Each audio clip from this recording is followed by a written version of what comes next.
600 miliar. Nah, biasa, saya ingin membuka mata dan telinga ya kan rakyat Indonesia. Betapa negara ini kadang-kadang dikelola Kaya secara raya. secara ugal-ugalan. Oh, secara ugal-ugalan. Pendapatan itu nggak karu-karuan, ketimpangannya luar biasa. Kalau mereka wakil menteri, bisa jadi mereka itu nggak ikut rapat yang menjadi tugas mereka. Alasan mereka apa? Mendampingi menteri, dipanggil DPR, dipanggil presiden. Lah, padahal gaji terbesar itu adalah di BUMN-nya itu. Jadi kacau ya. Dan lebih kacau lagi yang tukang ngangkatnya. Apakah dia Erick Thohir, apakah Danantara, itu parah. Saya membayangkan misalnya ya, Anda sehari-hari ngomong tentang kemiskinan, tapi tiba-tiba Anda double dengan jadi komisaris di Pertamina. Kan nggak masuk akal gitu loh.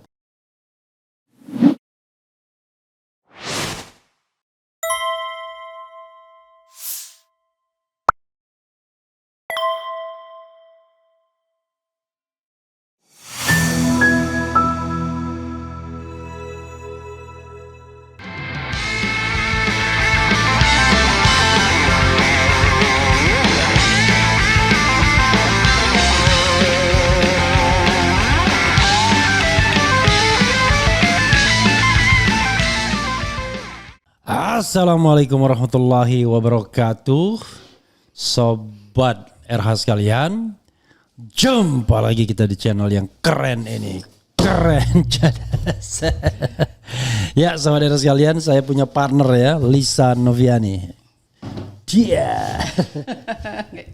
Ya, sobat RH sekalian, file apa yang kita mau bongkar? Ini menarik ya. Ada apa, Liz? Hari ini, Liz? Hari ini akan dibahas rangkap jabatan para pejabat. Itu menarik tuh, rangkap jabatan. Iya. Saya di edisi awal RH Channel itu pernah membahas juga rangkap jabatan. Oke. Dan sebenarnya sudah ada putusan MK di tahun 2020, itu nomornya 2019, tapi nomornya nanti kita sama-sama cek ya. Itu memang MK tidak menyebutkan di dalam petitum, di dalam apa? Di dalam amar putusannya, karena memang tidak ke sana pada waktu itu permohonannya ya. Tetapi sebenarnya pertimbangan hukum MK itu sudah jelas bahwa rangkap jabatan itu tidak boleh, dilarang sejumlah instrumen sebenarnya. Nanti kita akan sebutkan instrumennya.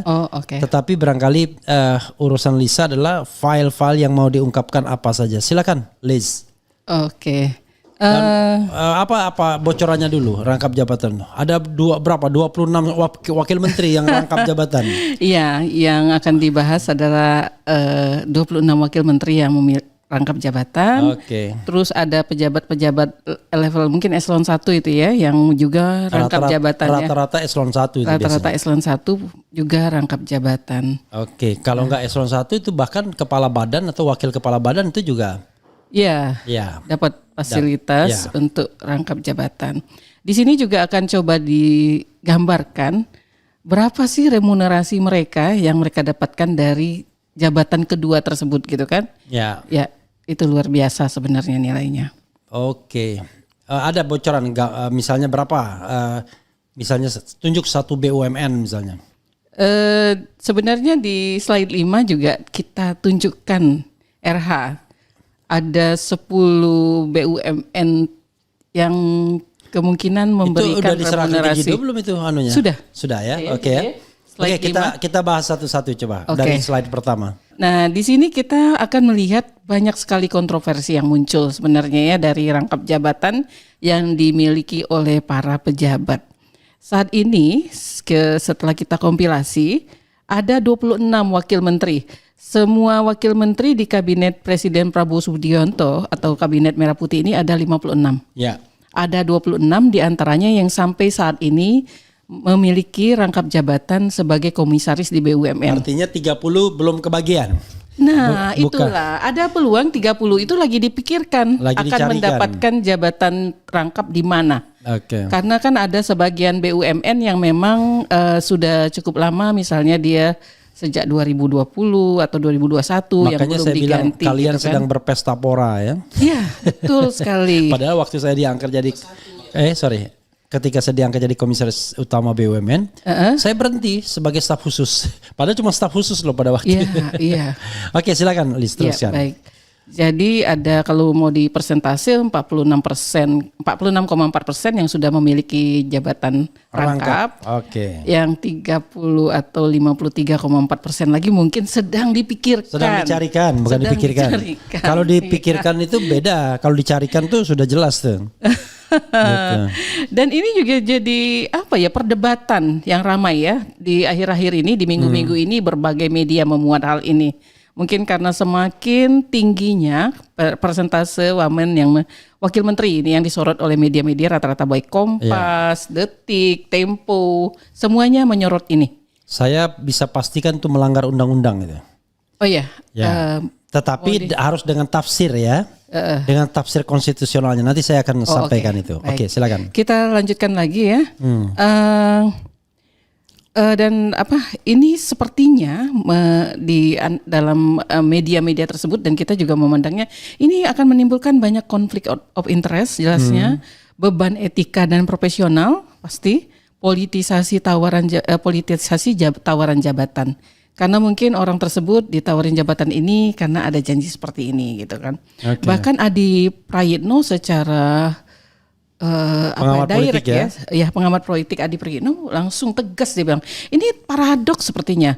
Rakyat cari kerja susah, PHK di mana-mana, pejabat yang sudah dibayar tinggi itu mendapat rangkap jabatan sebagai komisaris yang juga dibayar dengan super sekali. Nanti kita lihat nilai-nilai remunerasi yang akan mereka dapatkan. Oke.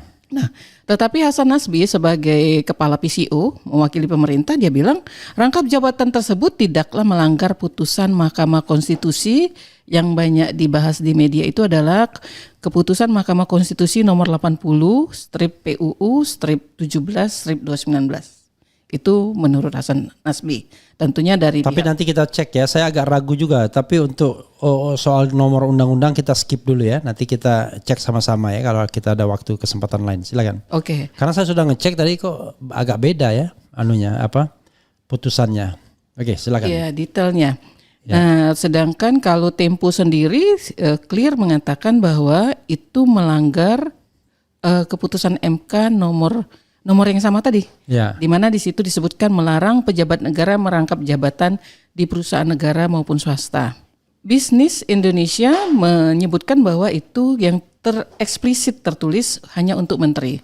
Walaupun mestinya itu mungkin menurut Bisnis Indonesia untuk semua pejabat mestinya tidak melakukan rangkap jabatan. Oke. Nah, begitu juga ada lagi Kompas. Bagaimana mungkin menteri yang juga komisaris harus mengawasi perusahaan yang berada di bawah kementeriannya sendiri? Dalam posisi seperti ini pasti fungsi check and balance dikhawatirkan tidak akan bisa dilakukan. Itu yang menurut yang jelas Kompas di media. Nah, untuk melihat dan mungkin fasilitas dan gaji menteri itu kan sudah tertulis ya, RH ya. Tapi kan fasilitas itu yang mungkin kita nggak bisa ketahui pasti ya, karena semua yang dilakukan secara operasional oleh menteri, bahkan katanya di rumah tangganya itu menjadi beban pemerintah. Iya, makan sehari-hari pun beban pemerintah. Iya, bahkan sehari-hari pun jadi beban pemerintah. Jadi luar biasa sebenarnya sudah remunerasi atau fasilitas yang mereka miliki. Ada wakil menteri itu di slide. Ada 26 wakil menteri. Oke, kita bahas satu-satu. Kita sebut satu-satu, bukan bahas. Kita sebut satu-satu. Siapa oknumnya ini? Ditampilkan mungkin slide-nya dan ada 26, ada 2 slide. Oke, waduh, kamu dikasih kopi tuh, dikasih teh tuh. Masya Allah. Iya. Pertama, Sudaryono. Nah, Sudaryono itu wakil menteri pertanian. Wakil menteri pertanian dan dia adalah komisaris utama PT Pupuk Indonesia. Itu termasuk yang besar. Ya. Barangkali kalau kelasnya kelas B itu. Oke. BUMN-nya besar ya. Besar. Iya. Komisaris utama juga RH ya. Terus ada Emmanuel Ebenezer, Wamen Ketenagakerjaan dan Komisaris Pupuk Indonesia juga sama. Wah, itu ngapain coba kan logikanya kan aneh itu. Itu sontoloyo logikanya. Oke, enggak apa-apa ya. Di satu BUMN ada 2 wakil menteri, gila namanya. Oke. Enggak apa-apa, kita maki-maki aja pemerintah ada ini. Giring Ganesa nih. Kita mau perbaikan tapi podo wae jadinya. Giring Ganesa gitu. Wamen Kebudayaan juga Komisaris GMF Aero Asia. Oh ya, oke. Itu yang anak buahnya Garuda.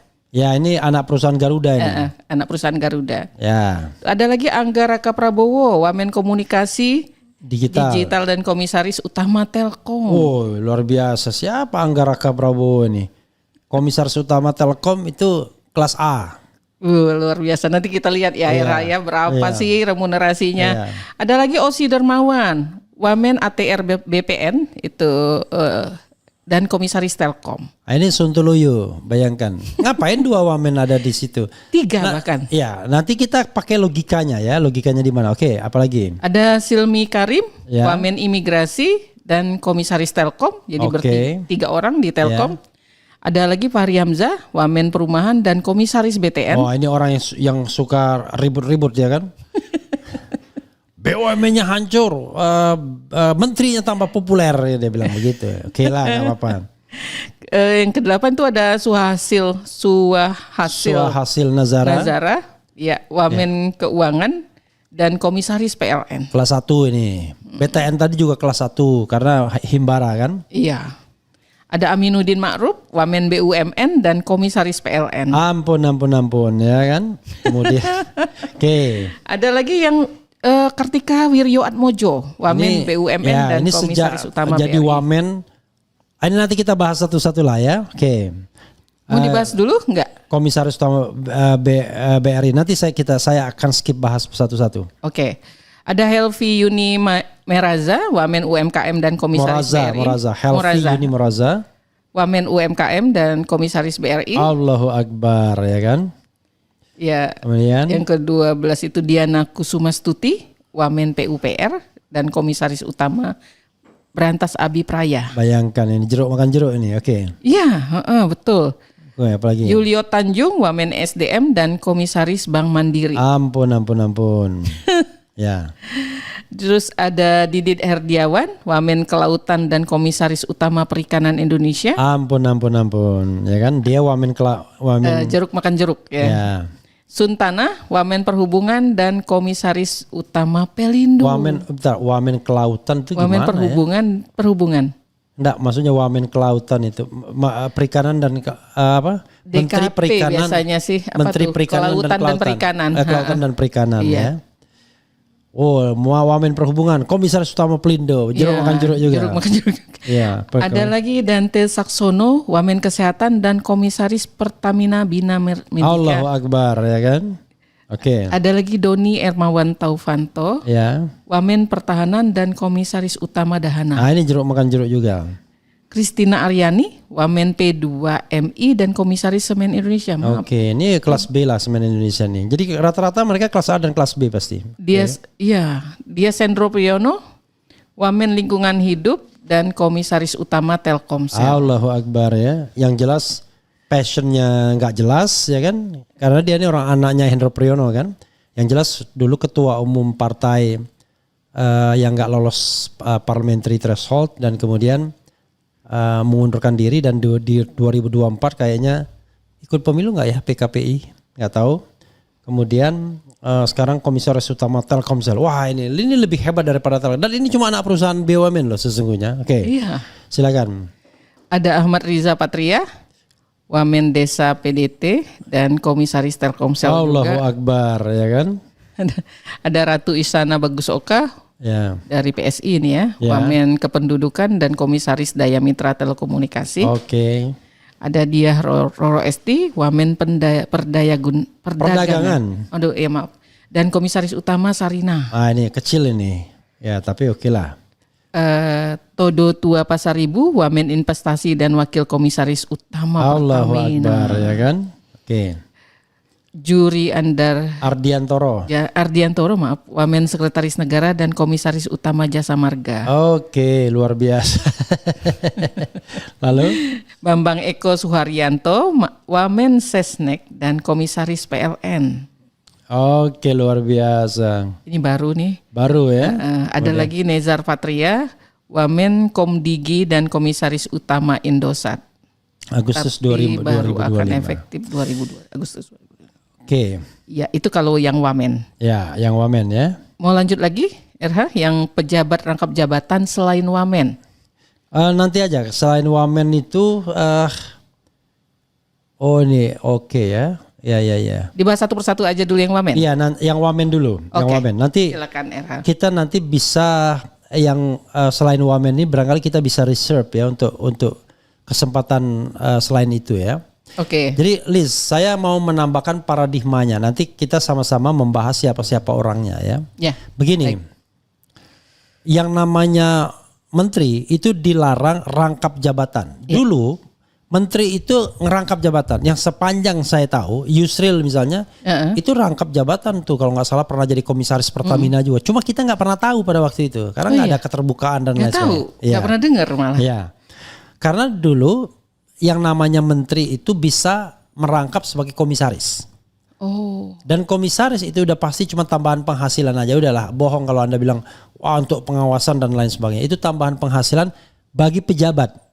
Oke, ya. Yeah. Nah, tapi nanti saya reserve dulu. Kita cek lagi soal Yusril ya. Jangan-jangan kita salah kan? Ternyata dia nggak pernah. Tapi mohon maaf dulu ya, Bro Yusril. Tapi sepanjang saya tahu ketika dia jadi menteri dulu, ketika menteri tidak dilarang menjadi komisaris. Pada saat SBY berarti ya kalau Yusril jadi menteri?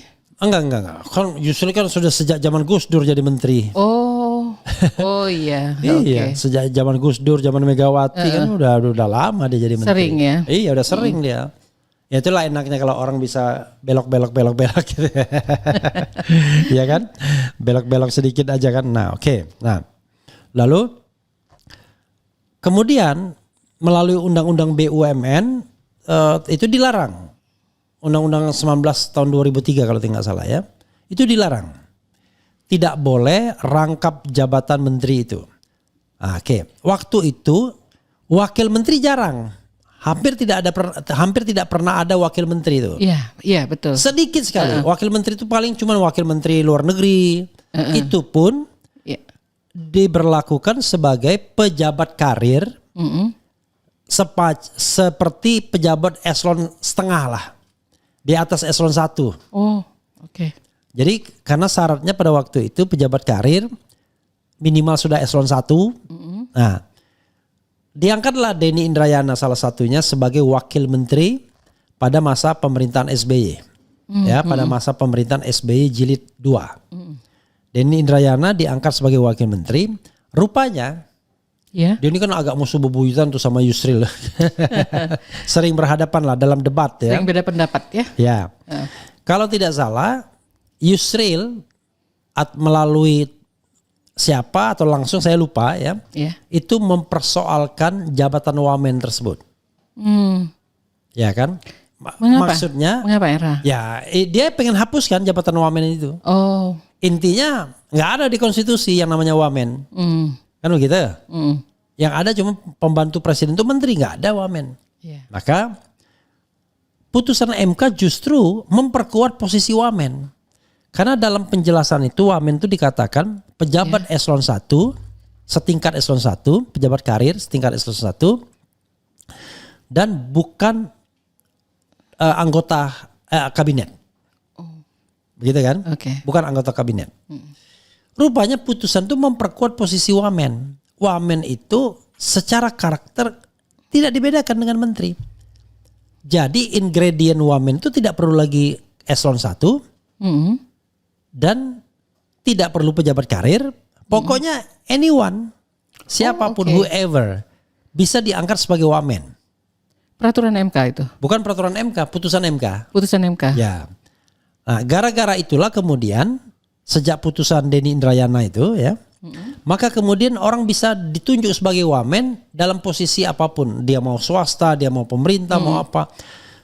Karakter jabatan itu sama dengan karakter menteri. Nah, karena karakter jabatan itu sama dengan karakter menteri, maka saya mengatakan dan MK sudah mengatakan tidak boleh rangkap jabatan sama seperti menteri. Nah, di dalam undang-undang tentang pelayanan publik dan di undang-undang BUMN sebelumnya, saya belum ngecek yang terbaru ya. Itu memang ada larangan rangkap jabatan. Karena apa? Karena ya rangkap jabatan dianggap ya tidak boleh untuk pelayanan publik, untuk efektivitas dan lain sebagainya. Oke, itu satu. Jadi sebenarnya sudah ada paradigma berpikir dari MK bahwa wakil menteri dilarang rangkap jabatan. Tapi sayangnya belum ada putusan yang masuk dalam amar putusan. Baru pertimbangan dalam kasus yang berbeda. Karena pada waktu itu tidak dimasalahkan rangkap jabatan menterinya, tetapi MK masukkan pada waktu itu jabatan wakil menteri sebagai sebuah pertimbangan, tetapi itu kaitannya hal yang berbeda. Nanti karena kita ini agak buru-buru, nanti lengkapnya itu nanti akan saya catat secara baik ya. Nah, kemudian karena itu seharusnya tidak boleh, baik menteri maupun wakil menteri tidak boleh rangkap jabatan. Termasuk pejabat-pejabat lainnya, karena di undang-undang tentang pelayanan publik nggak boleh rangkap jabatan. Tapi mereka ini ya, Banyak sekali tapi. mereka ini yang begitu dilanggar-langgar saja. Padahal kalau kita bicara tentang pejabat publik, 3 hal yang harus dipegang: moralitas, etikabilitas, dan baru hukum di bawah norma. Jadi kalaupun misalnya yang namanya normanya nggak ada atau normanya itu nggak jelas, meragukan, tapi kita harus pegang moralitas, kita pegang etikabilitas. Yaitu kenapa saya bilang moralitas dan etikabilitas? Karena jabatan itu kan pertama motivasinya apa? Kalau motivasinya untuk tambahan penghasilan kan kacau sekali. Penghasilannya udah besar. Dan itulah yang terjadi, tambahan penghasilan yang jauh lebih, tapi ini kan berlipat-lipat besarnya. Iya, maksudnya tambahan penghasilan yang bagaimana atau fasilitas dan gaji sebagai wamen dan menteri sudah besar. Ya itulah namanya keserakahan kan tidak ada batasnya kan. Nah, padahal minimal mereka cuma sekedar puluhan juta sampai 100 juta lebih dapat per bulan ya kan dengan fasilitasnya. Nah, kemudian praktek seperti ini terus sampai sekarang, dan PCO itu Hasan Nasbi enggak melanggar putusan MK dan lain sebagainya. Jadi mereka nanti sebentar lagi kita akan lihat nih, Hasan Nasbi juga akan dapat nanti kan. Oh tapi nggak boleh dia kepala badan karena kepala badan dianggap setingkat menteri, yang bolehnya wakilnya. Kalau nggak salah ada kok. Ada kepala badan. Coba nanti kita cek lagi. Nanti kita cek. Jadi lucu kan? Oke, itu paradigmanya. Silakan Lis, apalagi yang mau disampaikan? Saya sempat terbaca tapi saya nggak tahu nyimpen filenya di mana. Ada bulan Mei ini baru ada sebuah lembaga hukum yang menggugat ke MK meminta supaya kan yang eksplisit tertulis yang dilarang untuk rangkap jabatan kan menteri. Nah dia minta eksplisit wakil menteri juga dilarang rangkap jabatan. Ya, ada baru diajukan Mei. Tapi mestinya menurut saya nggak cuma wakil menteri, mestinya pejabat-pejabat yang level eselon 1 gitu-gitu ya. Cahaya mestinya juga dilarang lah. Iya, semuanya sesuai dengan undang-undang tentang pelayanan publik. Iya. Ya nanti kayak kelihatannya kita perlu nih masuk sebagai pihak terkait untuk itu. Untuk menyampaikan, memberikan masukan. Karena kalau enggak tuman jadinya Republik ini. Nah, lalu paradigmanya, kenapa kita kan anggap aja kita ini berpikir baik, bukan berpikir jelek. Berpikir baiknya begini, kenapa ada wakil menteri, apalagi sampai 2? Karena jabatan menteri itu tugasnya banyak, ya kan? Tugasnya bejibun, tugasnya menumpuk gitu. Karena itu dia harus dibantu oleh wakil menteri untuk menjalankan tugasnya. Lah kalau menterinya nganggur kan ngapain ini pakai wakil menteri? Nah lucu, ini pembantunya yang diminta untuk membantu tugas-tugasnya tiba-tiba dirangkap jabatan. Kan nggak masuk akal. Artinya di kementerian tersebut sebenarnya nggak perlu amat wakil menteri itu, toh bisa dirangkap jabatannya. Nggak sibuk berarti yang bersangkutan. Nggak sibuk yang bersangkutan. Nah sudahlah, saya udah jelas ini. Kita harus tegas, keras untuk hal ini ya. Karena saya sudah mencontohkan. Jadi ketika saya diangkat sebagai komisaris utama Jasa Marga, saya berhenti sebagai staf khusus. Padahal cuma staf khusus loh Lis. Cuma staf khusus menteri, berhenti saya.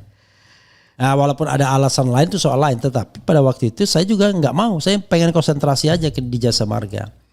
Jadi betul-betul kayak saya nih sekarang nih, profesional betul saya sebagai YouTuber. Tidak rangkap jabatan ya. Bukan tidak ada aktif, fokus saja. Karena saya memang begitu, saya menganggap bahwa nggak bisa kita mengerjakan sesuatu dengan serius kalau kita rangkap-rangkap. Memang saya lawyer dulu, ya kan? Iya. Dan sampai sekarang pun lawyer. Tetep Tapi kan? saya bukan lawyer yang cari klien. Ya kalau ada kerjaan saya kerjakan. Kalau nggak ada sudah, ya kan? Sebagai contoh misalnya saya punya klien pilkada satu, ya kan? Setahun satu, setahun dua. Atau misalnya waktu tahun 2024 bela Anies misalnya di MK.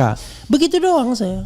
Nggak ada yang wah sampai tiap hari habis waktu saya. Nggak ada. Nah karena itu ketika saya jadi komisaris utama. Iya. Saya punya banyak waktu untuk melakukan pengawasan itu. Bahkan ketika pada waktu itu yang namanya pembangunan jalan tol. Itu saya kunjungi semua itu jalan tol yang dibangun. Sudah itu. jadi YouTuber itu saat RH jadi komisaris itu? Belum. Oh belum. Jadi Setelah jadi fokus YouTuber memang- dipecat saya sebagai komisaris utama. karena kan ngeritiknya terlalu terbuka kan. Iya. Kan kalau Anda puji-puji pemerintah dengan nge-YouTube Anda misalnya saya ini puji-puji pemerintah terus saya aman malah dapat jabatan terus saya. Iya.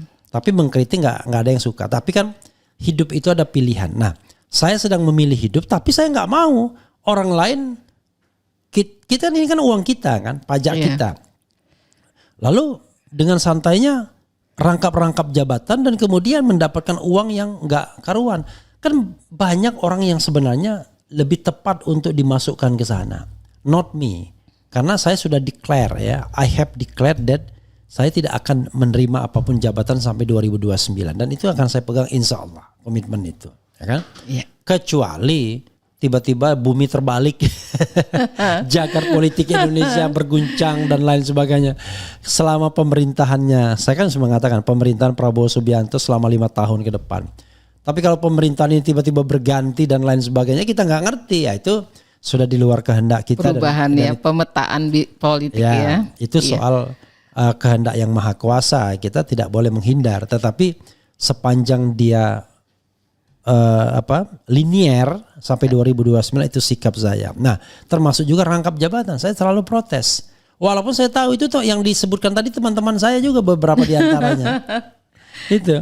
Yang tadi yang bilang baru diangkat terakhir itu teman saya. Tapi kan saya tidak lihat orangnya. Yang saya lihat itu adalah ini adalah praktek yang tidak sesuai dengan prinsip good governance, clean government. Masa Prabowo Subianto membiarkan wakil menterinya itu jadi, kalau dia mau jadi komisaris utama nggak usah jadi wakil menteri. Kalau dia mau jadi wakil menteri, ya kan, jangan jadi komisaris kan begitu. Terkesan gini RH, terkesan wamen itu adalah salah satu alat untuk menyenangkan orang-orang tersebut gitu kan. Diangkatlah jadi wamen karena ada menterinya kan sebenarnya. Lah, terus dikasih kesenangan kedua lagi gitu kan, dikasih mainan kedua lagi, jadi komisaris, double gitu. Kesenangan yang diberikan ini benar-benar orang-orang istimewa, Ya, orang-orang terpilih yang selain menjadi wamen dia menjadi komisaris pula di BUMN tersebut. Dan yang paling lucunya mereka jadi komisaris sudah bertahun-tahun.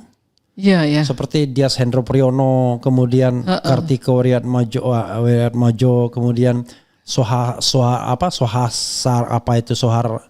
Yang di Pertamina itu ya. Sohasil itu, ya. Sohasil. Itu mereka pindah-pindah aja. Belum lagi kalau kita bilang dirjen dan sekjen. Wah, itu lebih lagi. Yang namanya Anda bisa bayangkan seorang dirjen pajak misalnya atau sekretaris kementerian. Gimana coba bayangkan? Wakil menteri BUMN jadi komisaris utama di BUMN. Kan aneh gitu. Oke lah. Bagaimana proses? Coba Lisa sebutkan apa penghasilan sekarang coba ya. Oh, penghasilan. Oke. Ya. Penghasilannya ini Masya Allah. Pas ngumpulin data-data ini terkaget-kaget. Ya, Gede tapi mudah-mudahan banget gitu nggak ya. keliru ya. Mudah-mudahan nggak keliru ya. Nggak, Makanya nggak. mereka berbondong-bondong kan. Iya. Ini data-data ini didapatkan dari laporan tahunan perusahaan tahun 2023 RH. Ini baru 2023 ya, belum 2024 ya. Data 2024 mungkin udah ada 1-2, tapi Ya. ini biar seragam aja kita pakai yang tahun 2023 semua. Itu di slide 5 tuh. Ada 10 yang Ada nggak di slide saya? Kok saya nggak Ada. dikirim kayaknya? ada yang terakhir slide file terakhir yang revisi. Oke. Ada Sudah ya. sudah dikirimkan ke saya. Sudah. Oke. Ada di slide 5 ya Jido ya. Data penghasilan komisaris per bulan. Kita perlihatkan Nama, yang kementerian, kemudian dia di BUMN, pejabat rangkap, Wakil Menteri data ini oke. Ada. Data penghasilan komisaris per bulan. Ya kurang lebih ya. Kurang lebih ini diambil dari data total yang dilaporkan di laporan tahunan perusahaan Setelah pajak tersebut. atau belum sebelum pajak ini? Sebelum pajak. Sebelum pajak Masih ya. Oke. gross lah, gross ya. Pajaknya 15% kalau nggak salah. Enggak dikurangin pajak, kita nggak tahu, kita nggak Oke. kurangin pajak, Oke. apa adanya aja. Iya. Tapi ada yang kalau yang besar-besar itu berarti udah totalnya termasuk tantiem. Iya. Kalau yang nilainya masih di bawah 10 besar ini itu kayaknya masih nilai ratusan Oke, juta, itu kebanyakan bicara. yang PT Pertamina Persero ya, Pertamina. itu rata-rata per komisaris itu dapat 8,8 miliar per bulan. Per bulan. Ini Tapi berarti itu sudah dengan tantiemnya. tantiem ya, Jadi rata-rata. mungkin mereka dapat Sobat per dan bulan. sekalian 8,8 miliar per bulan. Let's say dipotong pajak 15%, 15%, ya let's say 20% lah.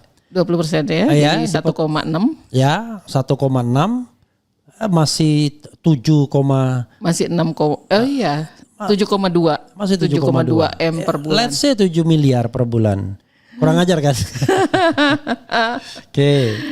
Ya, Dan yang oke. baru masuk itu namanya Nani S. Deyang. Iya. Wakil Kepala Badan Pengentasan Kemiskinan. Jadi Badan Kemiskinan. Wakil BP Taskin ya. Ya. Kemiskinan dan tetapi dia pasti dengan masuk jadi komisaris Pertamina tidak akan miskin. Ada teman saya jadi komisaris Pertamina tidak tanggung-tanggung, staf khusus Mensesnek Pratikno. 10 tahun jadi menteri komisaris Pertamina. Iya. Dari tahun 2015 sampai tahun 2025. Itu sudah completed. Paripurna.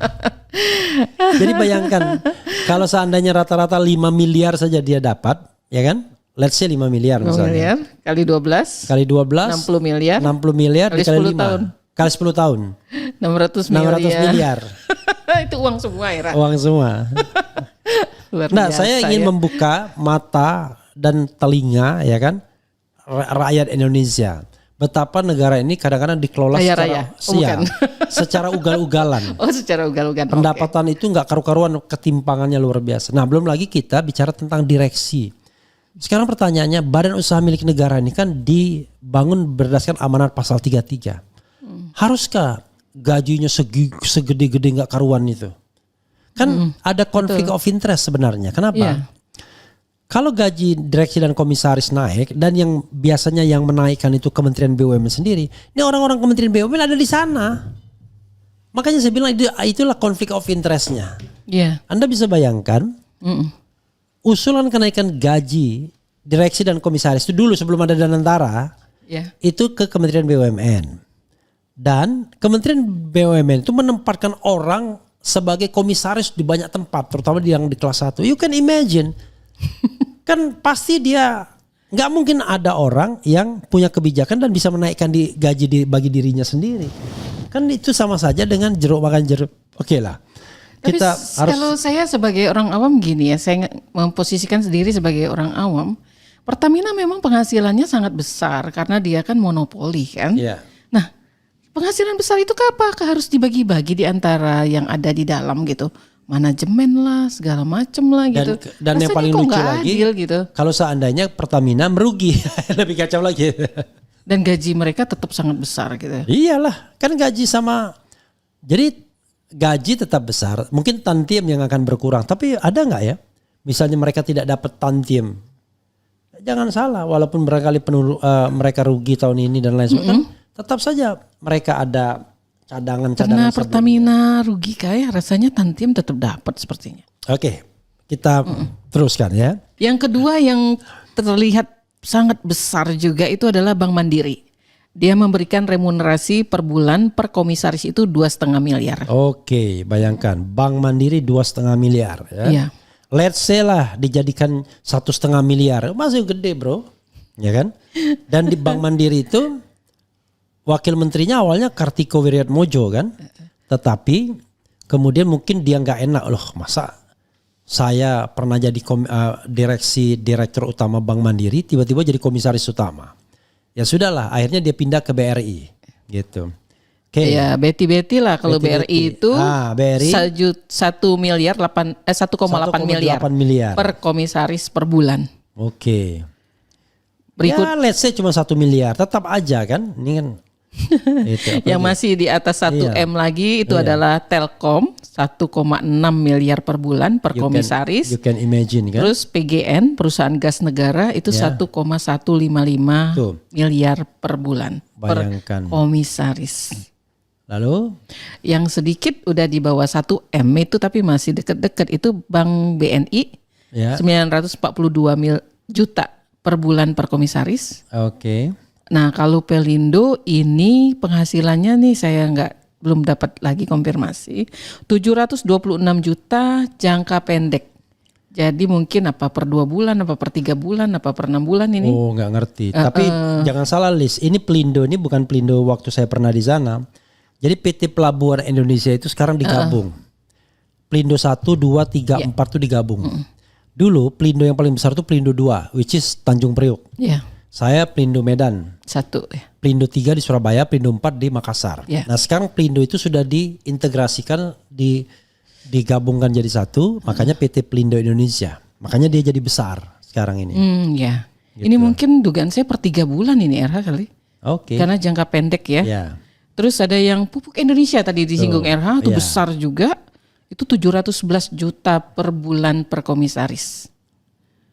Oke. Perkebunan Nusantara, wah ternyata Perkebunan. agroindustri gede Tapi juga ya PTPN duitnya. ini PTPN ini digabungkan jadi satu kalau nggak salah. Kan dulu kan banyak sekali PTPN. Ya, Nah ini betul.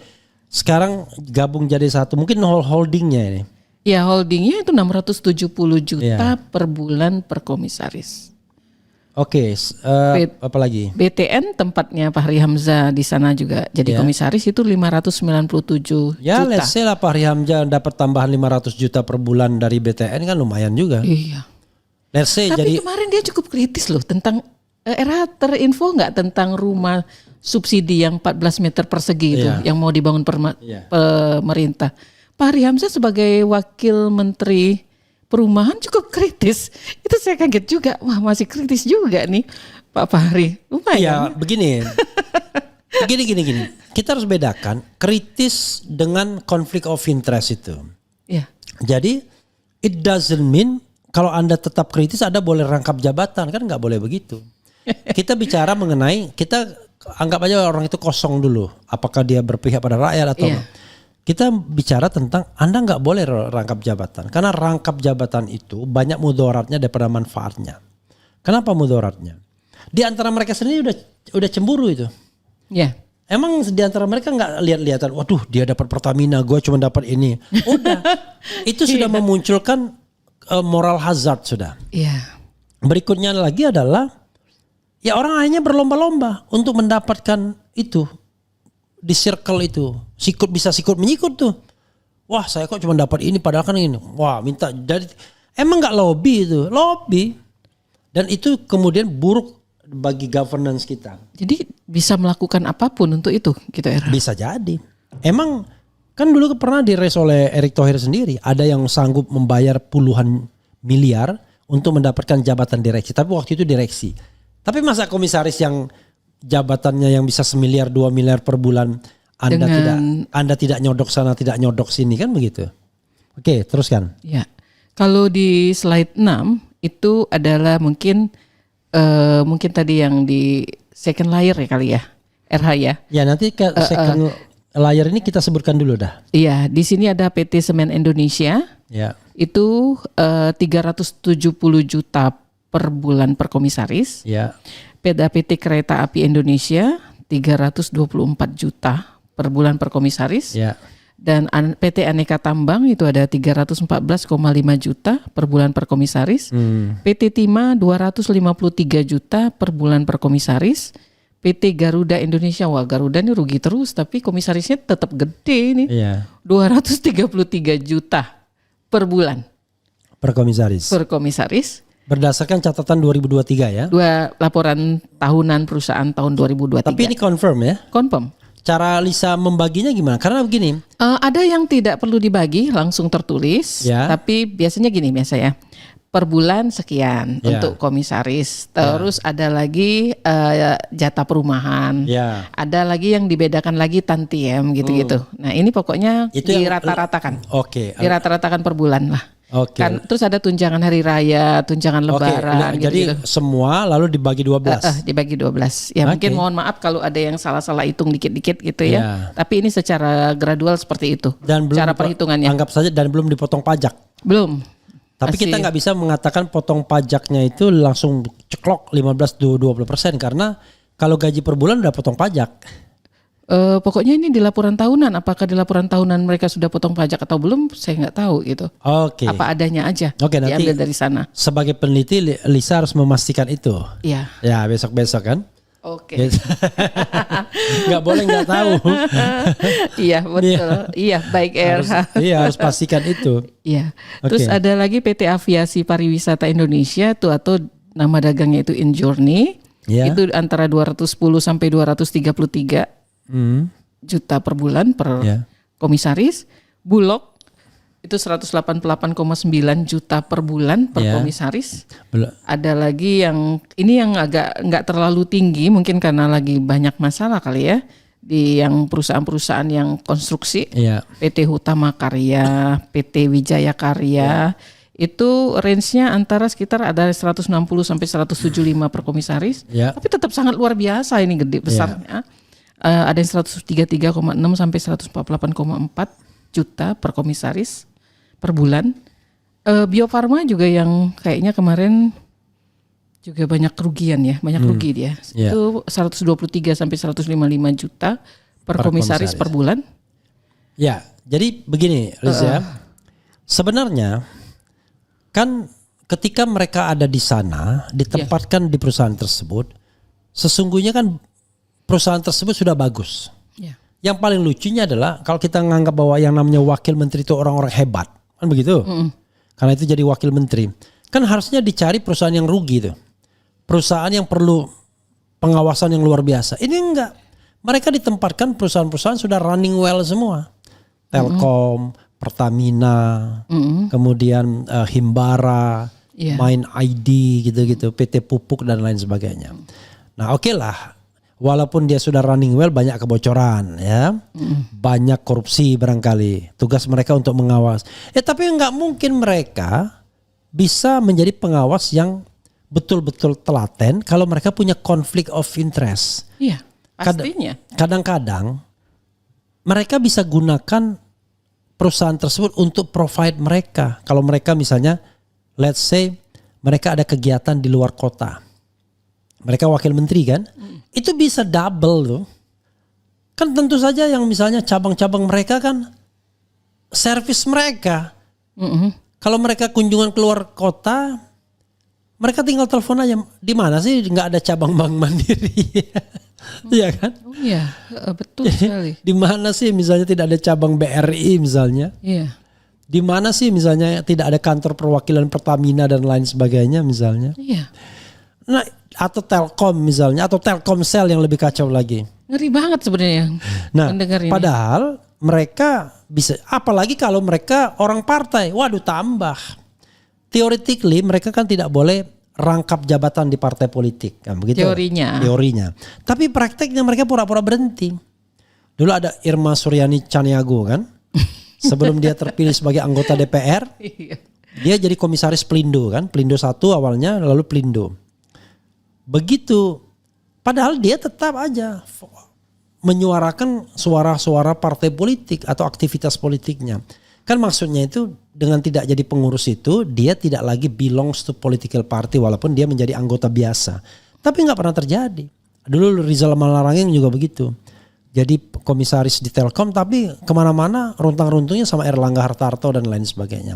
Nah banyak orang-orang seperti itu yang belum lagi kemudian orang-orang yang diangkat karena perkawanan, perkoncoan, dan walaupun tidak punya afiliasi politik tapi perkawanan dan perkoncoan. Jadi ya aneh lah.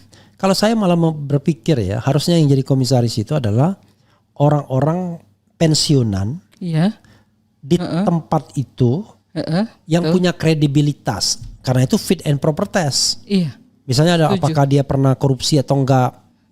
Cari orang terbaik. Nah itu baru disegani. Wah, Bapak itu nggak bisa diajak main-main.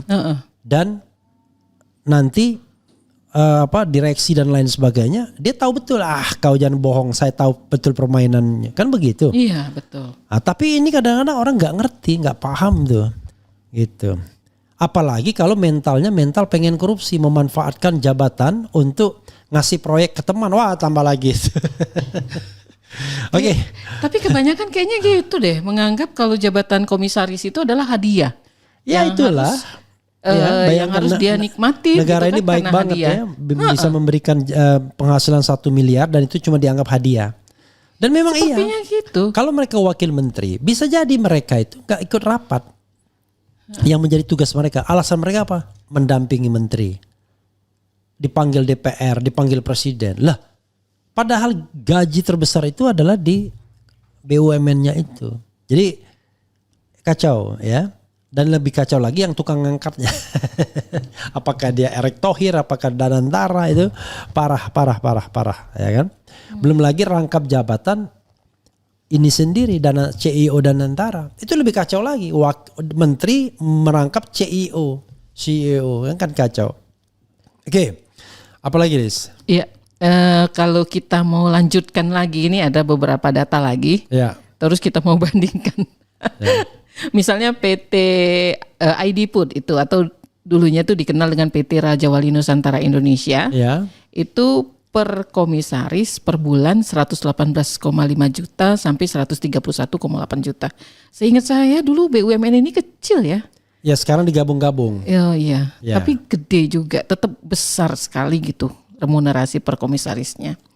Terus ada Main ID atau PT Mineral Industri Indonesia. Di situ ada Grace Natali 125 juta per bulan. Masa sih? Di data laporan tahunan seperti ini. Ya, jangan-jangan belum termasuk tantiem itu. Iya, bisa jadi. Karena memang gini, ada yang menuliskan ada tantiem, tapi kebanyakan kalau yang nilainya masih 100-an juta, 200-an juta di luar tantiem. Iya, karena saya nggak yakin Main ID itu nggak ada ininya. Karena itu holding tambang dan itu menjadi target. Bayangkan Fuad Bawazir di situ. Kan nggak mungkin dia cuma dapat petty cash kan? Iya. Gitu. Terus ada PT Krakatau Steel itu 124 juta per bulan per komisaris.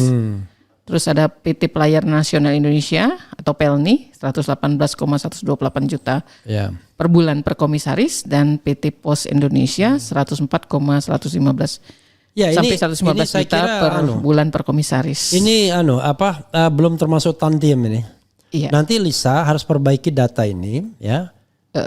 Bedakan langsung yang ada tantiem atau bedakan belum. Bukan, biar real ya. Bedakan berapa tantiem, berapa gaji, berapa honor. Jadi biar kita objektif nanti. Yeah. Oh, tantiemnya sekian dan lain sebagainya gitu. Memang kebanyakan tidak menuliskan secara detail mereka. Ya, itulah nanti kita gugat aja ke MK agar laporan keuangan mereka itu harus detail menyebutkan penghasilan komisaris direksi. Iya. Bahkan ada beberapa laporan keuangan yang saya cari nggak ada data penghasilan komisarisnya. Saya kesini nanya berapa gaji komisaris PLN. Orang PLN kalau tidak salah dia bagian keuangan, deputi bagian keuangan tuh. Nggak tahu dia, nggak bisa jawab. Bayangkan, nggak mungkin dia nggak bisa jawab. Tepatnya dia tidak mau transparan kan begitu. Di sini nggak ada dari 25 data ini PLN nggak ada. Gitu. Jadi dia agak tertutup ini PLN. Iya, tidak transparan. Nah, makin tidak transparan tuh makin merasa bahwa pendapatan tuh nggak wajar. Kan gitu kan. Kalau memang wajar kan mereka akan transparan. Nggak wajar gitu. Nah, kalau kita coba ini ya RH kita lanjutkan rata-rata per komisaris tapi memang jadi ketarik ke atas karena yang misalnya dari Pertamina tadi sangat besar gitu ya. Rata-ratanya nggak usah. Nggak usah ya. Karena itu sangat spekulatif. Oke, nggak usah aja ya. Iya. Oke, berarti kita mau lanjutkan ke ini. Ini menarik juga kalau ini RH pejabat rangkap jabatan itu selain wamen juga sebutkan aja banyak. Nama dan jabatannya, rangkap jabatannya di mana sebagai informasi. Oh, oke. Kita ke ini aja kali ya, ke grafik-grafik yang ada aja ya. Iya. Di sini kita lihat. Enggak, ini kita bisa highlight beberapa pejabat ya. Misalnya di Pertamina dulu kita lihat. Di Pertamina ini ada Sekjen, Sekretaris Jenderal Kementerian Keuangan. Kemudian ada Irjen, Inspektur Jenderal. Dilihat di sana ya. Ya. Oke. Itu coba bayangkan sama yang jadi gini, yang gede-gede gitu. Oh iya, baik. Ya, yang gede-gede aja. Nama-nama aja langsung. Ya, dan jabatannya. Tapi di sini juga menarik, RH. Kita lihat di sini yang paling banyak mendapatkan fasilitas di BUMN itu adalah yang di slide sebelumnya itu Kementerian Keuangan. Memang karena dia berkaitan dengan duit. Ya, itu 21,3% dari pejabat yang aktif tersebut berasal dari Kementerian Keuangan. Ya. Berikutnya 18% berasal dari Kementerian BUMN. Ya. Tapi ini dari BUMN besar aja ya, yang menjadi holding rata-rata ini. Terus ada Kementerian Pekerjaan Umum dan Perumahan Rakyat, itu cukup banyak orangnya karena memang BUMN di sini nanti banyak jumlahnya. Lain kali jangan pakai persentase ini ya. Karena persentase kan N-nya kan nggak banyak. Oh. Jadi nanti mislead gitu. N aja. N aja. Jadi misalnya 30 dari berapa gitu loh. Kalau persentase ini kita seolah-olah kita ada data besar lalu kita persentasekan. Ini 61 sih totalnya. Ya. Ada Kementerian ESDM juga cukup banyak yang dapat itu. Yang lainnya sih 1212 ya dari holding. Ini holding karena kan sebenarnya keputusan yang terakhir itu holding BUMN tuh ada sekitar 50-an, nggak sampai 60. Coba kita lihat pejabat-pejabat. Nama-namanya. Oke. Di halaman berikutnya itu nama-nama orangnya dan jabatannya. Tadi RH udah singgung di Pertamina itu ada 2 dari Kementerian Keuangan dan dari Kementerian SDM. Dari Kementerian Keuangan itu Pak Heru Pambudi, sekjennya. Dan ini mantan Dirjen Pajak. Dan kalau dari Kementerian SDM ada Bambang Suswantono, itu adalah irjennya. Kayaknya kalau kita ngutang harus ngutang ke dia mereka deh. Karena sepanjang yang saya tahu gini, Liz ya, paling lucunya adalah yang namanya pejabat eselon 1 di Kementerian Keuangan terutama, ya, termasuk Kementerian SDM barangkali, karena kan tambang, migas dan lain sebagainya, itu mereka kan eselon 1 itu sampai pensiun. Kalau mereka eselon 1-nya itu sejak usia muda karena karirnya baik misalnya, let's say dia 10 tahun eselon 1. 10 tahun itu eselon 1 terus. Pindah-pindah aja irjen, itu sekjen gitu. Bahkan bisa jadi lebih dari 10 tahun ya. Karena yang saya ingat ya, orang-orang ini sebenarnya sudah eselon 1 ketika zaman SBY kan, kan sudah lewat 10 tahun. Dan mereka akan terus muter di BUMN itu. Yang saya lihat misalnya Dirjen Anggaran dulu. Coba bayangkan. Karena Dirjen Anggaran itu penting bagi BUMN kalau seandainya mereka mau minta suntikan dana. Oh, jadi harus masuk ya. Allahu Akbar negara kita Pak Prabowo ya. Inilah negara kita ini yang Bapak pimpin ya. Mudah-mudahan bisa berubah. Ini kan masih sebagian diangkat di edisi sebelum Prabowo soalnya. Ya tapi buktinya gelombang ini terus menerus. Yang wamen ini kan wamen Prabowo semua, bukan wamen yang dulu. Oh iya betul. Dan lebih banyak wamennya. 56 dari 109 kabinet Merah Putih, 56-nya wamen. Ya 26 sudah masuk jadi komisaris. 30 lagi kita carikan. Ya, oke. Ya. Apalagi? Selanjutnya ini kakak kelas saya nih, Kang Dadan Kusdiana, sekjennya ESDM di PLN juga ada di PLN juga itu Dirjen Listrik masih berarti itu sama-sama dari ESDM ya Jismen Pak Hutazulu. Benar cerita RH tadi, Kang Dadan ini termasuk orang yang menonjol ya dari karir. Seingat saya mungkin udah 10 tahunan ini dia sudah di level Dirjen dan sampai sekarang masih di sana di itu SDM ya. Sekarang dia komisaris di PLN. Nih yang Anda bikin itu bukan dia, yang namanya Iwan Sumule, wakil 2 BP Taskin itu Badan Pengentasan Kemiskinan itu setingkat wakil menteri. Oh bukan ketua ya, bukan kepala ya? Bukan kepalanya, setingkat wakil menteri dia. Oh oke. Yang wakil kemiskinan pertama masuk Pertamina, yang dianya masuk masuk apa? Mana tadi Iwan Sumile. PT Pupuk Indonesia. PT Pupuk Indonesia. Gitu. Kalau kecil-kecil susah nih bacanya. Oke. Selanjutnya ya RH di Main ID itu komisarisnya ada 2 yang dari Kementerian Keuangan dan ESDM. Dirjen Perbendaharaan kalau di Kementerian Keuangan, kalau di SDM itu Dirjen Minerba, Mineral dan Batubara. Ya, ini ada yang paling lucu ini adalah misalnya di 29 itu wakil komisaris utama Wakil Komisaris Utama. bukan, komisaris mandiri. Kepala BPKP. Badan Pemeriksa Keuangan dan Pembangunan, jadi komisaris mandiri dia. Iya, seingat saya itu. Benar ya, jabatannya benar ya itu ya, RH ya. Parah pokoknya parah ya. Gitu. Nah, yang seperti ini ya, nanti saudara sekalian lihat saja datanya ya. Tapi maksud kita adalah ini parah governance seperti ini. Rangkap jabatan, kemudian macam-macam lah ya. Gitu. Kalau mereka memang mau, ya tingkatkan aja gaji mereka, fasilitas mereka kalau mau. Tapi jangan kemudian mereka ngerangkap jabatan yang mengakibatkan governance negara ini jadi nggak baik. Karena mereka itu, misalnya mereka di Bank Mandiri dan lain sebagainya, tadi bisa bayangkan. Ke seorang kepala BPKP, gimana dia mau tajam? Udah tumpul dia, kan lolos semua itu. Lama-lama apa? Dia takut kan kehilangan jabatan itu kan? Karena begitu nikmatnya kan? Karena makin dia berintegritas, biasanya makin cepat berhentinya kan? Makin dia kong kali kong.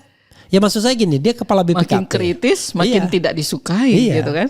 Gitu. Dia kepala BPKP harus memeriksa misalnya keuangan pembangunan yang terkait dengan Kementerian BUMN misalnya. Awas loh kalau kamu memeriksa macam-macam. Ya itulah yang namanya conflict of interest. Nah, memang ya idealisme itu harus dihadapkan pada dua hal, uang dan jabatan. Nah, kalau Anda ada uang dan ada jabatan, apakah Anda masih idealis apa enggak? Nah itu yang kemudian ketika itu kita udah mulai. Makanya Fahri Hamzah menurut saya gagal dia. Harusnya dia kan kasih contoh kan. Oh enggak. Dulu saya kritis kepada pemerintahan. Jadi wakil menteri ini sudah cukup bagi saya. Kan begitu mestinya. Saya mau bertugas sebagai wakil menteri. Dengan segala penghasilannya yang mungkin gak besar. Ya kan. Tapi diterima juga jabatan komisaris di Bank Tabungan Negara. Loh, apakah menjadi komisaris itu haram? Ya enggak haram, tapi jangan rangkap jabatan. Kan begitu. Kalau misalnya disuruh memilih, saya berandai-andai ya. Kan gaji komisaris kan clear tuh angkanya gitu ya. Dengan wamen mungkin jauh lebih besar komisaris. Mestinya disuruh milih aja, bukan? Iya. Karena itu menurut saya memang yang jadi masalah adalah Prabowo tidak menyuruh mereka memilih. Prabowo menyuruh mereka rangkap jabatan. Kan kacau jadinya. Gitu loh. Seperti tadi salah seorang pengamat, ini paradoks gitu kan. Iya. Karena di satu sisi rakyat sekarang lagi kesulitan sekali mencari pekerjaan, PHK di mana-mana gitu kan. Sudah itu kadang-kadang kursinya diperbanyak komisarisnya. Awalnya misalnya jadi 5 jadi 6 dan lain sebagainya. Jadi aduh ampun dah pokoknya. Memang perusahaan tersebut tidak bangkrut. Let's say Mandiri. Gak mungkin bangkrut kan ibaratnya. Tetapi kan multiplier effect. Kita kan tidak hanya sekedar bersaing jadi jago kandang kan. Harusnya kan kita jadi betul-betul jadi pemain global. Kalau seandainya memang itu terkait dengan perbankan pemerintah misalnya. Tetapi ada beberapa BUMN yang sesungguhnya nggak perlu dikerjakan oleh BUMN. Misalnya BUMN di bidang konstruksi misalnya. Atau di bidang properti. Kan itu swasta aja cukup. Ngapain? Iya, menghidupi swasta malah. Iya. Oke, Liz. Apalagi Liz? Iya. Di sini ya tadi terlihat kalau kita lihat kalau dari kementerian tadi hampir semua level dirjen dan irjen dan sekjen di Kementerian Keuangan dan SDM itu yang paling banyak mendapatkan jabatan untuk komisaris. Biasanya Kementerian Keuangan, Kementerian Sekretaris Negara, kemudian Kementerian SDM, Kementerian PUPR. PUPR, iya. Itu banyak biasanya. Banyak. Kenapa? Karena banyak, kan lucu kan? Karena banyak BUMN yang terkait dengan bidang tersebut. Bidang mereka. Kalau keuangan semuanya. Iya. Iya, di sini terlihat seperti itu. Gitu. Dan kalau kita lihat ya. Iya. Kementerian Dari Keuangan, nama-namanya. Kementerian Komdigi, ESDM, kemudian ATR BPN, kemudian Kementerian BUMN. TR nggak terlalu banyak. Ya. Kementerian Pertanian. Ya. Pertanian cuma satu, Ya, Dirjen karena Tanaman tadi. Pangan. Jadi kalau dia pejabat ya, Iya. kaitannya adalah dengan bidang kerjanya. Nah, yang paling nggak adilnya adalah dengan kementerian lain yang nggak ada hubungannya, misalnya Kementerian Hukum, Kementerian Imigrasi.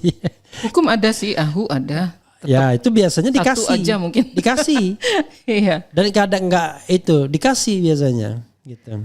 Yang terakhir itu Yovie Widianto itu bukan dari kementerian dia. Dia, Staf khusus presiden. wah, ya Terakhir ya itu yang Nah, dapat itu- jabatan itu. itu juga rangkap jabatan, Ya, rangkap jabatan juga. gitu. Karena kan dia kan ada profesi di luar itu. Iya. Sebagai komposer, sebagai pencipta lagu, kan tidak dilarang dia melakukan kegiatannya kan, karena itu bagian dari hidup dia. Iya. Tapi untuk jabatan negara cukup satu aja, ngapain dirangkap? Dua dapat Kayak saya mungkin. dulu kan, sebagai komisaris kan tidak ada masalah kalau saya tetap jadi lawyer, kan banyak lawyer yang komisaris. Iya. Tetapi di negara saya tidak rangkap. Negaranya ya satu aja cukup, mau jadi staf khusus doang atau mau jadi komisaris, kan begitu. Iya, ini staf khusus presiden bidang ekonomi kreatif sekaligus Komisaris. komisaris, tapi ini yang level A nih. RH Pupuk Indonesia. Ah, itu B lah B. B, besar juga tadi kalau nggak salah. Ya tapi kan saya khawatir hitungan-hitungan Lisa agak ini. RH sudah meragukan matematika saya. Bukan. Saya khawatir hitungannya itu Nggak tidak ya nanti kita cross nanti check ada lagi ya. tantiem sama ini nggak Oh iya, dipisahkan. nggak dijumlahkan. Bisa Iya. jadi ini dijumlahkan tantiemnya, Iya, ada tapi yang- di bagian lain tidak ada Ya tantiemnya. gitu loh. Nih, Iya, makanya oke. kemudian ketika kita merankingnya kita khawatir keliru. Ya.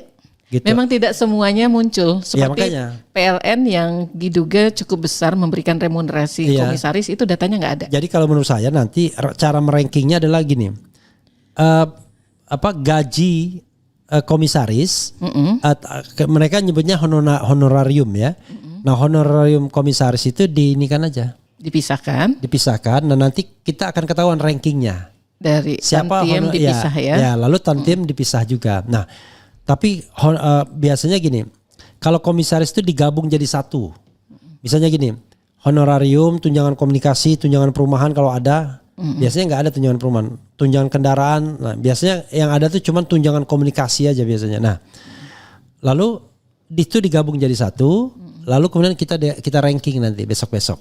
Oke. Nah, lalu tantiemnya juga kita ranking. Nah, lalu totalnya nanti kita ranking juga, gitu. Nah, nanti kita harus tahu setelah pajak atau sebelum pajak. Tapi kan pajak itu kan mereka akui sebagai partisipasi mereka. Cuman masalahnya adalah mereka kan tidak pernah menghitung gaji sebelum pajak kan. Yang mereka hitung tuh yang masuk Ke rekening. ke rekening. Sementara tantiem beda lagi logikanya. Itu dipotong pajaknya sampai 15% kalau tidak salah. Itu tantiem. Berarti kalau gaji nggak 15% berarti kan era. Ya kalau gaji nggak ngerti saya berapa persen. Tapi yang jelas biasanya kita nggak pernah menghitung lagi berapa pajaknya dan lain sebagainya begitu. Oh, oke. Gitu. Jadi bukan saya meragukan Berarti hitungan, yang RH tapi kan sempat share kan Ya. penghasilan per bulan kemarin. Mungkin yang tercatat di laporan tahunan di atasnya ditambah 30% lagi mungkin ya. nggak tahu. Iya. Bisa jadi. Karena itu kan yang masuk Iya, rekening kan. karena kan pajak untuk negara kan disetorkan. Jadi kan termasuk pengeluaran perusahaan. Jadi misalnya ada potongan 15%, ya itu tetap dihitung gitu sebagai sebuah pengeluaran kan. Gitu. Oke Lis. Iya. Ini kalau kita membahas rangkap jabatan ini mau marah kita. Tetapi kita pernah mencontohkan kan berhenti dari jabatan itu. Jadi ketika diangkat jadi komisaris utama saya berhenti sebagai staf khusus. Jadi saya diangkat sebagai komisaris utama itu 18 Maret 2015. Berhenti sebagai staf khusus Mensesnek itu per 1 April. Jadi kalaupun rangkap jabatan 13 hari doang. Kan gak mungkin suddenly. Oh iya, kan harus ada misalnya one man notice gitu-gitu kan. Iyalah. Harus ada ya kolonungannya kan. Gitu. Walaupun saya mengatakan pada saat itu kalaupun seandainya saya tidak diangkat, saya tetap berhenti. Karena alasannya saya tidak merasa punya chemistry sama Pratiknonya, satu. Dan saya menganggap rupanya pekerjaan itu nggak cocok buat saya. Kenapa? Karena saya ini penulis, suka ngomong, suka ngeritik. Begitu masuk pemerintahan, awalnya santai-santai saja. Ternyata nggak bisa, jauh lebih berat. Orang heran loh, kok saya bagian dari pemerintahan kok kerjanya ngeritik melulu kan? Orang heran sampai kan? Sampai saya pernah menulis. Ya, karena itu akhirnya ya menurut saya jauh lebih baik begitu. Nah, tapi saya pertahankan untuk jabatan komisaris utamanya. Kenapa? Pertama, saya pengen tahu. Makanya saya bisa ngomong ke BUMN kan, karena saya punya pengalaman kan. Saya karena orang pembelajar kan. Sebenarnya kalau mau jujur ya, sebagai orang hukum tata negara, saya pengen sekali tahu governance negara ini dengan praktek langsung. Betul, harus itu malah. Ya kan? Sebagai staf khusus kayak, sebagai menteri, sebagai wakil menteri, sebagai apapun. Tahu dari sisi internalnya. Ya, di DPR dan lain sebagainya. Tapi kan yang nggak tahan tuh kan fitnahnya. Wah, ini pengen jabatan dan lain sebagainya kan. Akhirnya ya sudahlah. Kita pakai teori aja, kita declare aja sampai 2029 saya tidak akan terima jabatan apapun, dengan kira-kira begitu. Ada orang mengatakan emang ditawari jabatan? Enggak, ya kan? Yang penting kita ini dulu. Tapi kan orang bisa begitu karena kita sudah buat garis demarkasi kan. Makanya dianggap saya termasuk pengkritik garis keras gitu kan. Siapapun saya kritik, itu enggak apa-apa. Kan kita kan tidak memusuhi manusianya, tetapi kita memusuhi perilaku menyimpangnya. Ketika Fahri Hamzah menjadi seorang oposan, kita puji. Ya kan? Fadlizon oposan puji. Tapi sekarang kalau ketika dia sontoloyo juga ternyata, ya kita kritik. Ya kan? Ternyata Anda sontoloyo juga. Gak ada bedanya dengan yang Anda kritik, ya kan? Ternyata kalahnya dengan duit juga, kira-kira begitu kan? Karena gini. Karena kan orang kalau udah biasa hidup dalam standar tinggi kan susah dia. Mau jadi biasa-biasa saja. Gitu. Yeah. Jangan salah, orang-orang itu lebih muda dari saya semua itu. Sebaya bukannya? Sebaya, tapi 1 tahun 2 tahun lah lebih muda dari saya. Banyak mereka, ya seangkatan ya? Mereka 71, 72 lah. Rata-rata seangkatan itu sekarang. Ya, Anis juga sama. Anis 69 kan. Maksudnya mereka lebih hebat lah, jauh lebih hebat. Kita kan sontoloyo di sini-sini aja gitu. Enggak lah, RH luar biasa. Cuma menang tua doang kita. RH beberapa kali jadi komisaris BUMN di zaman Jokowi. Nah, dia nggak get the point ya. Poinnya rangkap jabatan bro. Kita nggak mengharamkan komisaris kan. Dan tidak juga beberapa kali, cuma 2 kali saja. Itu pun dalam rentang waktu 5 tahun, ya kan? Yang benar itu 1 kali 5 tahun. Tapi saya digeser, di demosi. Karena suka ngeritik kan gitu pada waktu itu. Lebih terhormat dipecat daripada buzzer Jokowi. Rasanya nggak pas juga dibilang dipecat ya. Kenapa? Emang habis masanya? Enggak juga. Karena di BUMN itu secara teoritis Anda menjabat 5 tahun. Itu di BUMN. Tapi nggak pernah terjadi 5 tahun itu. Hampir semuanya diganti, terutama ketika terjadi pergantian pemerintahan. Yeah. Coba bayangkan Darmin Nasution itu. Anda mau ngomong Darmin dipecat. Kan nggak enak banget. Darmin Nasution itu baru berapa bulan tuh menjadi komisaris. Udah diberhentikan dia kan. Maksudnya Anda mau bilang wah Darmin dipecat. Nggak Kan nggak. Coba lihat Darmin sambil lihat ya. Gitu. Tapi mereka ini kan biasa menggunakan ini biar membuat kita emosi. Orang seperti Rizal Ramli misalnya dibilang pecatan kan, dipecat jadi menteri. Anies juga dipecat jadi menteri. Enggak lah. Tom Lembong dipecat jadi menteri juga. Sekarang RH so idealis padahal aman. Padahal zaman apa ini nggak jelas ini ya. Nah itulah susahnya kita ini. Kita mau menyampaikan sebenarnya dibilang so idealis. Ya nggak apa-apa juga dibilang so idealis ya kan. Kan kenapa orang bilang Anda so idealis. Iya saya so idealis memang. Karena saya untuk menjadi idealis itu berat. Karena itu saya baru so idealis misalnya. Kan gampang. Iya kan? Berat jadi idealis. Karena itu saya cuma so idealis. Harus ada orang-orang yang memposisikan diri di situ. Pintar tuh susah. Karena itu saya sok pintar aja kan begitu. Begitu ya bro ya. Dari Burgan biar kemudian apalagi bukan ya. dari Gunaram Tarif.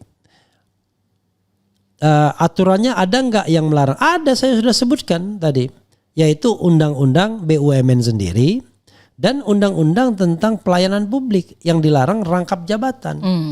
Ya, rangkap jabatan kepada siapa? Mereka yang melaksanakan fungsi pelayanan publik. Pertanyaan saya adalah, apakah menteri dan wakil menteri itu menjalankan fungsi pelayanan publik? Pasti. Iya. Iya. Itulah inti dari negara, public service. Kalau Anda mengatakan presiden itu juga pelayan publik, gitu, fungsi pelayanan publik, gitu. Karena itu semua menteri dan wakil menteri itu adalah pelayan publik sehingga dia nggak boleh rangkap jabatan. Oke. Coba lihat, kita coba lihat undang-undang tentang pelayanan publik, Elis ya, biar kita ada perspektif. Iya. Undang-undang. Saya awam nih kalau undang-undang RH. Ya nggak apa-apa, saya bukain. Mengertikannya Ya. salah takut. Enggak, kalau gitu caranya undang-undang pelayanan publik itu misalnya undang-undang pelayanan publik, begitu aja caranya. Nanti nomornya akan muncul sendiri. Nah, kalau tidak salah itu pasal 7 atau pasal 17, nanti saya bacakan ya. Nah, ini pasal 17 ya, undang-undang tentang pelayanan publik. Jadi undang-undang nomor 25 tahun 2019. 2009 ya. 2009. Aduh, naik. Terus saja undang-undang pelayanan publik. Ya, tahun 2009. Ya, pasal 17 pelaksana dilarang. Ini maksudnya pelaksana pelayanan publik ya. Merangkap sebagai komisaris atau pengurus organisasi usaha bagi pelaksana yang berasal dari lingkungan instansi pemerintah, badan usaha milik negara dan badan usaha milik daerah. Jelas nggak? Kan jelas. Iya. Jadi kalau dia adalah pengurus organisasi usaha ya, bagi pelaksana yang berasal dari lingkungan instansi pemerintah. Satu, lingkungan instansi pemerintah. Kedua, dia dari BUMN. Dan tiga, dia badan usaha milik daerah. Nggak boleh ngerangkap jabatan. Iya. Artinya jelas kan, ceto welo-welo gitu. Gitu. Dan ini pelayanan publik. Kenapa kemudian tidak boleh rangkap jabatan? Agar pelayanan publiknya baik. Gitu.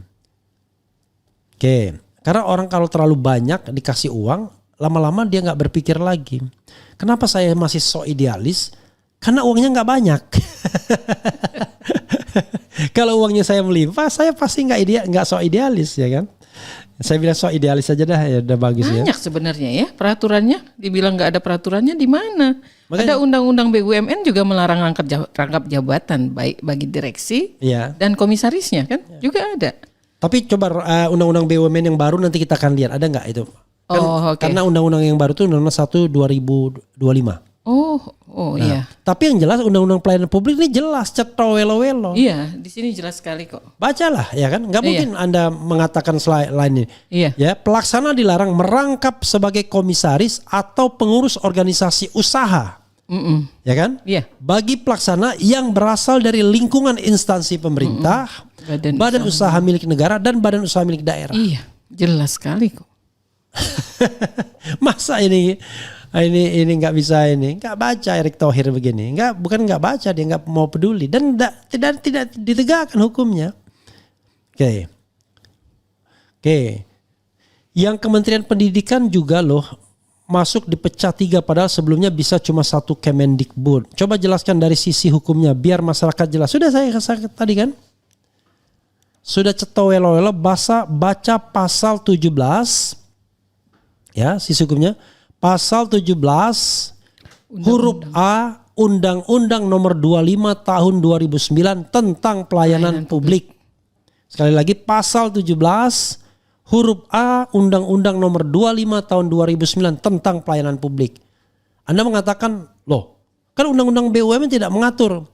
Bro, kalau Undang-Undang BUMN tidak mengatur dan ini mengatur, misalnya katakan yang baru ini nggak ada ya. Oh iya, oke. Misal, kalau di undang-undang sebelumnya ada. Ya, kalau ini nggak mengatur, ini ada. Itu bukan berarti lex spesialis. Artinya dia tidak ada aturan. Berarti dia harus ditambah dengan aturan yang lain. Oke. Karena yang namanya aturan itu mengikat semua warga negara, gitu loh. Dan ini jelas adresatnya itu adalah government, ya kan? Instansi pemerintah dan BUMN serta BUMD. Kan jelas adresatnya. Oke.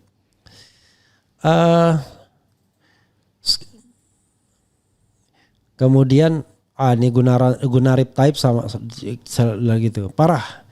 Mereka bersenang-senang di atas penderitaan rakyat yang susah cari kerja, kemiskinan bertambah. Sekali lagi kita bicara tentang rangkap jabatan ya. Orang kadang-kadang salah. Jadi komisaris itu nggak apa-apa. Yang nggak boleh itu Anda rangkap jabatan dan hanya ingin duitnya doang gitu menjadi komisaris itu kan. Begitu jadi masalahnya. Saya membayangkan misalnya ya, Anda sehari-hari ngomong tentang kemiskinan. Ya kan? Tapi tiba-tiba Anda double dengan jadi komisaris di Pertamina. Kan nggak masuk akal gitu loh. Maksudnya habis waktu Anda kan harusnya untuk betul-betul bekerja, bagaimana mengentaskan kemiskinan dan lain sebagainya. Rapat dan lain sebagainya. Artinya kan ada yang dikorbankan pasti kan nantinya. Iya, dan bagaimana mungkin pula bicara tentang kemiskinan pada saat kita mengambil jatah berdobel gitu kan. Iya. Rasanya Wamen yang bayar bisa siapa? ngomong lah. APBN. APBN dari mana? Dari pajak rakyat. Ya udahlah.